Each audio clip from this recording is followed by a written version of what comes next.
2009, a little girl named Haley Hart was diagnosed with leukemia. And in her honor and to help fundraise for her treatment, 4 men from Tallahassee, Florida, decided to join together and do a cycling event that was called Race Across the West, a bike ride that went from Seaside, California to Durango, Colorado. And they were going to do this in the summer of 2010.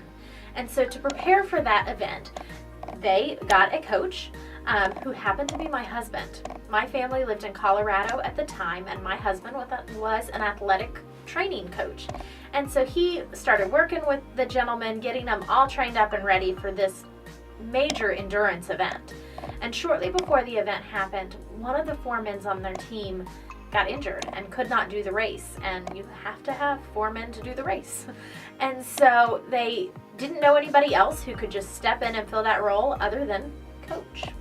And so they called my husband and said, hey, is there any way you can do this? So my husband flew out to Seaside, California, and for the first time met these people in person and embarked on this journey halfway across the United States on their bicycles, and actually came in first place and set a record for the course that year, all in honor of this sweet little girl. And their team was called Team Hang Tough Haley Hart.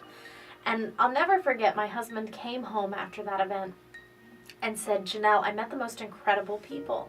And started telling me about the Hart family and all they were going through with their daughter, and about, what would it look like to have a child with cancer. And we didn't know at the time, but that conversation is one that we'll never forget, because it just snowballed into the rest of the story of our lives.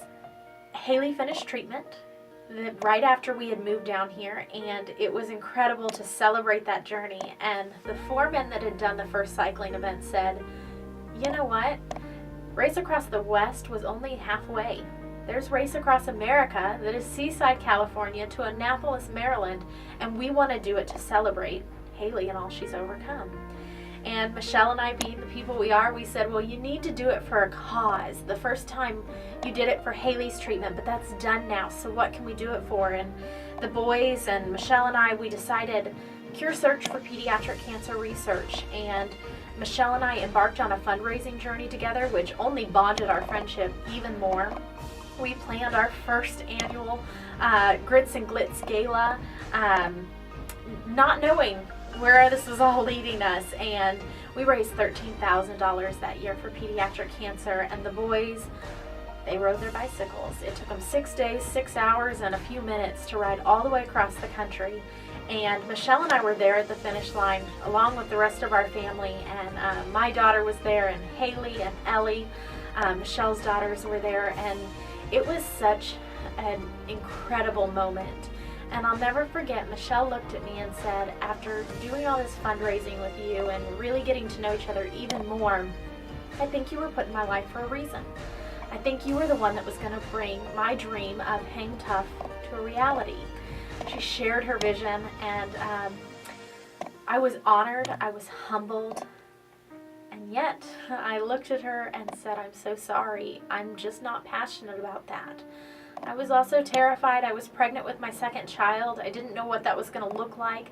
And I was due to have a baby in less than 2 months. And I had to move houses, and I had all this stuff. So I just couldn't focus on that. And so I told her, thanks, but no thanks. And we moved along. Michelle never gave up on that dream. She just held it in her back pocket for a while.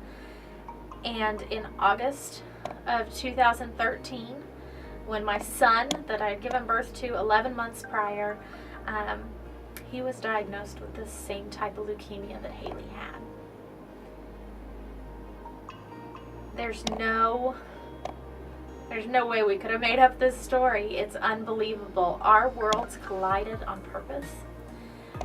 From Colorado to Florida, from 2 children with leukemia to Michelle's dream, that then we grabbed notebooks, we started dreaming, and we started talking to other people, and here we are today. I'll never forget calling Michelle and saying, hey, guess what? I'm passionate. Can we start dreaming? And she didn't skip a beat. She was so excited. She said, I've just been waiting for you to call. And I'm honored to get to do what we do.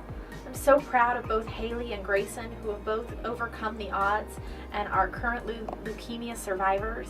Our worlds were brought together for a reason, and the reason was Hang Tough Foundation. We didn't know it, we didn't see all the pieces falling in place, but here we are today with my sister Michelle, living our greatest dream of helping other people. One of the hardest parts of what we do at Hang Tough Foundation is saying goodbye to some of our heroes, and unfortunately that's the reality of the world that we live in. But we are blessed to get to know these kids and get to see the impact they're having, and we get to make a difference in their lives while they are here. And one of my most favorite heroes that has gone too soon from us is Marshall, and Marshall said it better than I ever could at an event we had. He was given the microphone about what it means to be a part of Hang Tough Foundation and what does Hang Tough Foundation mean to you. And without skipping a beat, he said, "Hang tough means I get to live." And although Marshall is gone today, the time that he was here, he got to live. He got to go to baseball games. He got to talk about pediatric cancer. He got to do things that any ordinary kid should get to do. And for that reason, Hang Tough Foundation exists, because kids deserve to get to live and be kids. Our organization is currently at a crossroads. We're to the point where we're serving over 600 heroes and all their family members. And to do that, that requires a lot of resources. And those resources come in the way of community partnerships and donors and volunteers.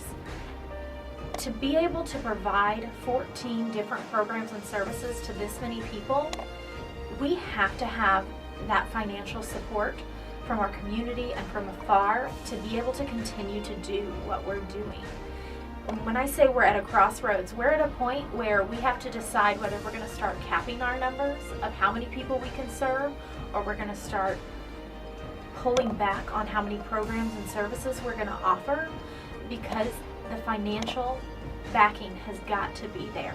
And so if I were to tell you the most important thing for our organization right now, it's to make sure we have the funds to continue doing what we do every single day, because what we do matters. And the fact that nearly 80% of our families have reported that their family life has benefited since they joined Hang Tough Foundation, I know what we do matters. And the thought of having to turn away a family or to take away a program or services, it terrifies me. And I know there are people in this community that can rally behind this. I know that it takes something. It takes a sacrifice. We've all sacrificed for things we're passionate about. And so if I could ask one thing, I would ask for you to find the passion in the faces of these heroes and their sidekicks and their parents, and that you would put your money in our pockets so we can continue to serve them, because it is the honor of a lifetime to get to do what we do, and we cannot do it without you.